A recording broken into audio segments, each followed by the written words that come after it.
Bueno, buenas tardes María de las Nieves.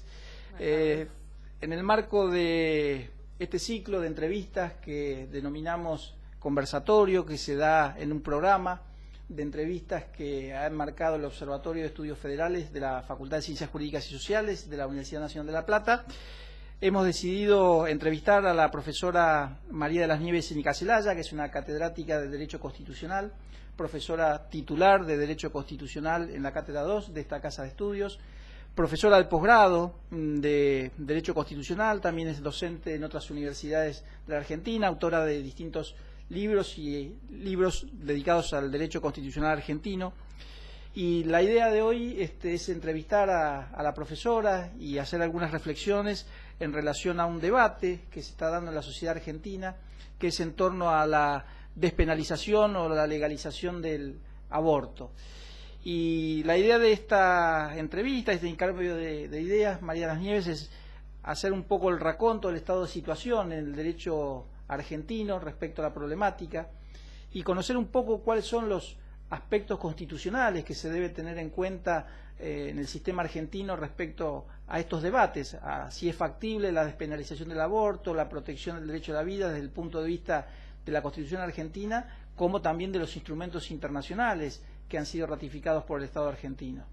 Gracias por compartir este espacio. No, gracias a ustedes y bueno, y aprovecho para agradecer a las autoridades del observatorio, al profesor Fuentes, al profesor Salgado, por habernos invitado y por habernos facilitado este ámbito para poder, precisamente como decía el decano, reflexionar sobre esta cuestión que está en la agenda periodística, ¿no?, en la agenda política del país en estos días. Bueno, en primer lugar tendríamos que hacer alguna aclaración. En realidad el aborto está despenalizado en Argentina desde hace casi un siglo, desde 1921, ¿no?, cuando se dictó el Código Penal. Claro que está despenalizado solamente en algunos supuestos, ¿no?, cuando corre peligro la vida de la madre o la salud de la madre está en riesgo, y también en casos de violación. Si bien es cierto que esta norma del Código Penal sufrió, digamos, diversas interpretaciones, ¿no? La doctrina en general no estaba de acuerdo en cuanto, sobre todo, a la cuestión de la despenalización del aborto en caso de violación, si se refería a todas las mujeres o solamente a aquellas que tenían alguna discapacidad intelectual o mental, ¿no? En este sentido, esa discusión fue zanjada por la Corte Suprema hace relativamente poco tiempo, en el año 2012, en el caso Fuentes, que es más conocido por las siglas de la actora, ¿no?, FAL, muy conocido así como el caso FAL, donde la Corte entonces disipó cualquier duda en relación a esto, ¿no?, en que en caso de violación de cualquier mujer o niña o adolescente, procede entonces acceder entonces a un aborto sin necesidad, como dice la Corte, de judicializarlo, simplemente con la mera declaración de la mujer o de la niña manifestada ante el médico sería suficiente para que en un breve lapso se procediera a esta práctica, ¿no?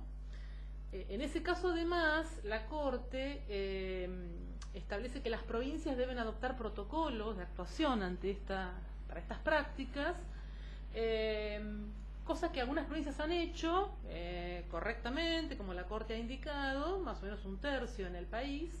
Otras lo han hecho pero a medias, no siguiendo exactamente las directivas de la Corte, y otras no han hecho nada, ¿no? Y esto calculo que la manda de la Corte está vinculada a tratar de que las provincias adopten medidas para no judicializar los casos, porque uno observa que se terminan judicializando muchas veces y se llegan a decisiones contradictorias y con un estado de avance del embarazo, en el cual es difícil después interrupción.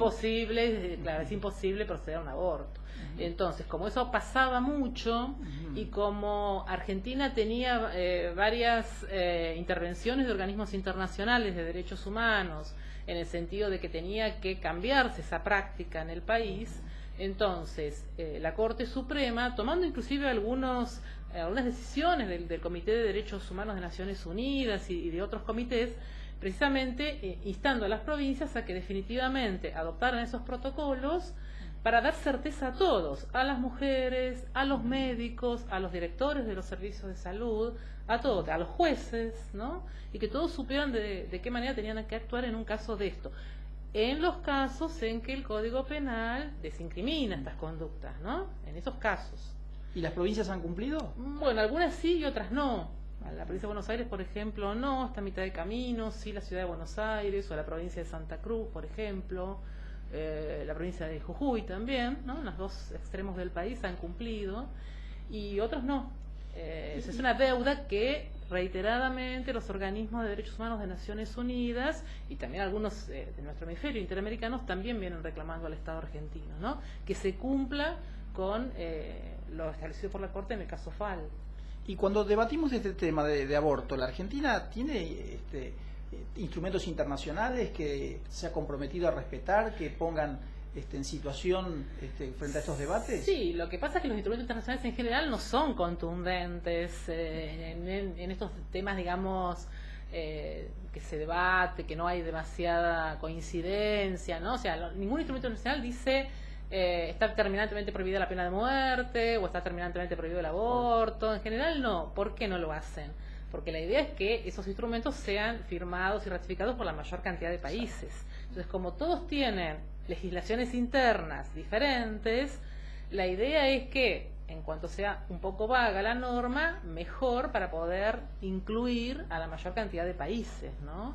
Entonces, por ejemplo, la Convención Americana sobre Derechos Humanos dice que se protege la vida en general a partir del momento de la concepción. Pero ¿qué significa en general? Significa que puede haber excepciones. Excepciones que ya había en 1969 cuando la convención se adoptó. Por ejemplo, en el caso de Argentina, como decimos, esas excepciones existían desde 1921. Y ya en 1981 la Comisión Interamericana, en un caso con Estados Unidos, un caso que se llama Baby Boy, que también es un nombre ficticio, ya había dicho que esa frase en general significa que los países pueden adoptar criterios en el sentido de despenalizar el aborto en algunos supuestos, ¿no? Ya hace muchos años, entonces, que la Comisión Interamericana ya lo había dicho. Y la idea era esa, ¿no? De incluir a la mayor cantidad de países, tanto desde aquellos que tienen una legislación, digamos, más permisiva en relación al aborto, como sea en Estados Unidos o Canadá, o los más restrictivos, como podría ser Chile hasta hace poco, ya no, porque es bastante similar al caso argentino o Uruguay. Y en cambio no, esto sí hay pronunciamientos, los casos en los que terminantemente se prohíbe el aborto, en cualquier caso, aunque corra peligro la vida de la madre, como es el caso de Nicaragua o El Salvador, que hace poquito, hace unos pocos días, la Comisión Interamericana, por ejemplo, hizo un llamado a la República de El Salvador para que modifique su código penal. Pero no hay una, digamos, normativa contundente en esta materia.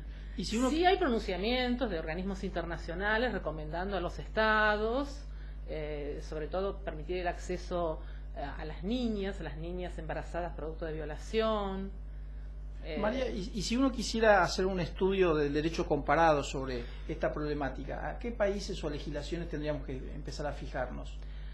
Bueno, depende qué tipo de países sean los que nos queremos mirar, ¿no? O sea, si uno mira el mapa, uno puede acceder a Internet hoy muy fácilmente a cuál es el mapa del aborto en el mundo, y uno ve que donde más facilidades hay para que la mujer acceda son los países más desarrollados, social, económicamente, o sea, toda Europa occidental, Estados Unidos, Canadá, bueno, Sudáfrica, ¿no? Y cuando queremos analizar la problemática... A la inversa, la mayoría de los países africanos está terminantemente prohibido, o como decimos en Centroamérica, en los países de menor grado de desarrollo. Y pareciera que cuando uno quiere hablar de este tema solamente se acota al Código Penal o a la legislación penal. ¿Es solamente una cuestión de derecho penal? No, bueno, primero es una cuestión constitucional, ¿no? Solamente si nos referimos a la cuestión de jerarquías, aquí evidentemente el Código Penal es una ley que está en el tercer nivel normativo en el ordenamiento jurídico argentino, ¿no es cierto? Por encima del Código Penal y del Código Civil están el resto de los instrumentos internacionales, aún los que no tienen jerarquía, pero supongamos la Convención de Belén do Pará, ¿no? que protege la violencia contra las mujeres. Ese tratado interamericano está por encima del Código Penal y por encima del Código Civil, ¿no? Y luego están los instrumentos internacionales que tienen jerarquía constitucional, los que establece el 522 y los que después el Congreso incluyó más recientemente.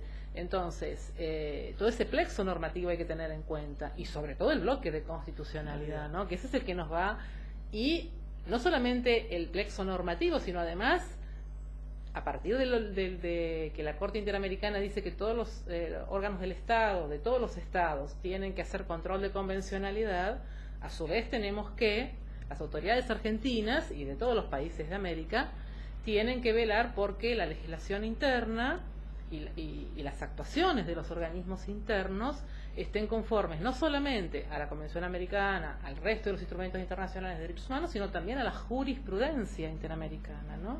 O sea, a las decisiones de la Corte Interamericana. No solo a las decisiones en casos contenciosos, sino también a las decisiones en producto de las opiniones consultivas. Entonces, ahí hay un complejo sistema que hay que tener en cuenta a la hora de tomar cualquier decisión. Y ahora pareciera no, digamos, el Congreso argentino ha abierto el debate del tema y la problemática a la sociedad, y se ha fijado un esquema de debate y de opinión en el cual tanto los que están a favor de este tipo de legislación como los que están en contra puedan expresarse y puedan dejar sentada su postura, y están dando vueltas o se han presentado distintos proyectos, pero hay uno que principalmente lo que pretende es llamar a una consulta popular ciudadana, una consulta nacional, para saber si se puede despenalizar o legalizar la interrupción del embarazo o del aborto. Hay que tener ciertas reservas o aspectos constitucionales para una consulta popular de este tipo. ¿Es posible llevarla adelante? Yo creo que sí, que justamente en estos temas tan debatibles sería bueno por ahí que el pueblo se expresara directamente, ¿no? Porque si bien nosotros tenemos básicamente un sistema representativo, estos nuestros representantes, diputados y senadores, al momento que los elegimos, no expresaron su opinión acerca de este tema, ¿no? Entonces me parece que sería una buena oportunidad, sería la primera, de todas formas, en serio, que hay una consulta de las previstas en la Constitución. Nunca se hizo, la única vez que se hizo en el país una consulta fue cuando este mecanismo no estaba previsto en la Constitución, ¿no? Fue aquella vieja consulta por el tema del canal Beagle, ¿no? Claro, en la época del gobierno de Alfonsín. Y luego cuando se incorporaron estos mecanismos a la Constitución en 1994, a partir de ahí nunca hubo una consulta popular, nunca el pueblo pudo expresarse acerca de temas en los que no todos estamos de acuerdo, ¿no? ¿Y consideras entonces que sería una buena oportunidad? Yo creo que sí. Ahí también, no hay una opinión unánime. Hay quienes dicen que sería bueno, ¿no? que las autoridades devolvieran de alguna manera soberanía al pueblo y que el pueblo directamente decidiera en esta cuestión tan controversial, y hay otros que opinan que cuando se trata de una cuestión de derechos humanos, que no podría ser consultado el pueblo, ¿no? Sería un límite a la soberanía del pueblo. Esto lo sostienen fundamentalmente aquellos que están a favor de la despenalización del aborto, pero porque según esta postura se estarían violando el derecho de las mujeres a acceder a esta práctica. Pero también podrían sostener lo mismo aquellos que sostienen que se están vulnerando derechos de la persona por nacer.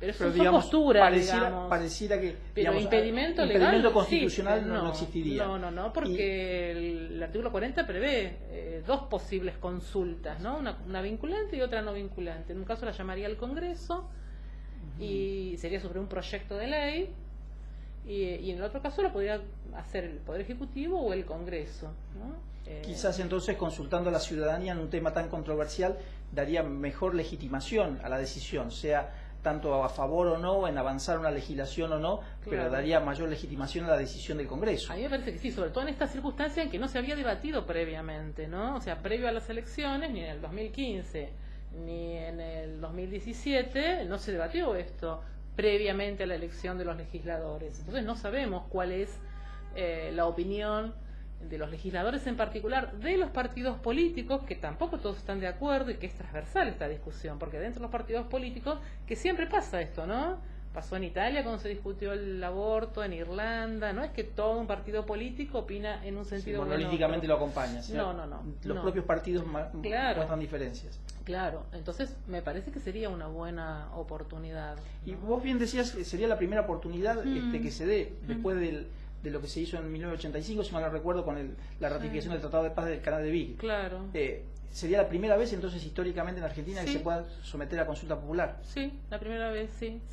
Nunca, o sea, no existe la posibilidad, como en otros países, en nuestro país, que el pueblo desencadene el procedimiento de consulta. Siempre lo hacen los órganos políticos, el Congreso o el Poder Ejecutivo, ¿no? Y nunca el Poder Ejecutivo ni el Congreso decidieron consultarnos sobre ningún tema. O sea, de hace 24 años para acá, que tenemos el artículo 40, nunca sucedió eso. ¿Tenés alguna opinión o algún concepto? Yo creo que es porque es muy difícil. O sea, la Constitución es bastante restrictiva y la ley reglamentaria es más restrictiva todavía. Impide que se lleven a cabo consultas por ejemplo, en aquellas leyes que requieren una mayoría especial para su aprobación o que tienen una definida por la Constitución una Cámara de Origen, como sería el caso de las leyes tributarias, en el primer caso, por ejemplo, el caso de las leyes electorales o de partidos políticos. Entonces, bueno, no es muy amplia la Constitución en esto, ¿no? Yo creo que en definitiva porque a los partidos políticos en general no les gusta demasiado estos mecanismos de democracia semidirecta, porque es una forma de quitarles el monopolio, ¿no?, que tienen ellos en los órganos representativos. Entonces no son muy afectos en general en el mundo, y en nuestro país en particular no hay experiencia, no hay práctica, es como que hay un poco de miedo respecto de...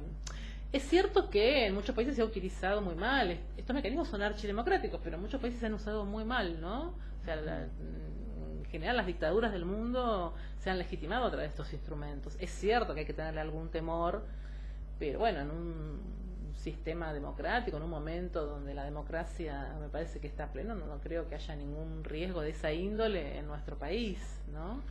Si hay un debate previo, genuino, ¿no?, donde todos se pueden expresar de la misma manera, todos tienen las mismas oportunidades para expresar sus opiniones. Y por último te quisiera hacer una pregunta desde el aspecto constitucional. Cuando uno habla de despenalización del aborto, ¿solamente tiene que tener en cuenta los derechos de la mujer o entran en juego en el sistema jurídico otros derechos? Bueno, ahí va a depender de que se entienda por, o sea, si bien los instrumentos internacionales dicen que hay vida desde la concepción, tendríamos que aclarar, bueno, varias cosas. Cuando hay concepción, ahí en el caso Artavia Murillo, por ejemplo, también de 2012, la Corte Interamericana dijo que recién hay concepción desde la implantación, no desde la mera unión del óvulo y el espermatozoide, ¿no? Era un caso que se estaba tratando sobre el aborto, era otro tema, de una técnica de fertilización asistida. Pero la Corte Interamericana dijo esto ya, ¿no? Eso por un lado. Y después la otra cuestión es, una cosa es que haya vida humana, inclusive los científicos dicen que hay vida desde antes, inclusive, o sea que el óvulo es vida y el espermatozoide es vida, ¿no? Ahora, si eso es persona humana, ahí está la discusión. El titular de derecho. Claro, ese es entonces vemos ahí la discusión, ¿no? Tenemos que fijar postura cuando hablamos de esto, no solo jurídica, sino desde la medicina y la biología. Sí, y además un poco ya, o sea, ya el Código Penal argentino de alguna manera esto lo previó cuando, en el caso del aborto, inclusive no el que está despenalizado, sino el que tiene sanción, la sanción no es la misma que la del homicidio, ¿no? O sea que evidentemente esa vida humana, ya el Código Penal hace 100 años no la consideró equivalente a la de la madre.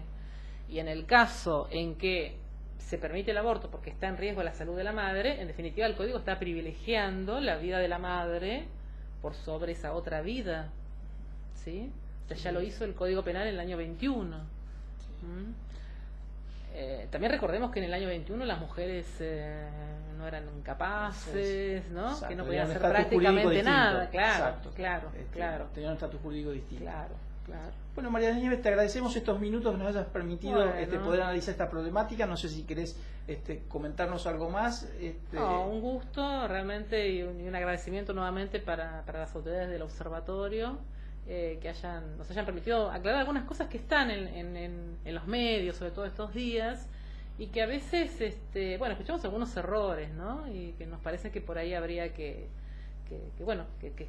es bueno una instancia como esta para poder aclarar algunas cosas, ¿no? Por ejemplo, Ahora sí, podría agregar que entre los argumentos por los cuales se dice que la consulta popular no sería posible, yo he escuchado muchas veces en estos días que como se trata de una materia penal, que no sería posible.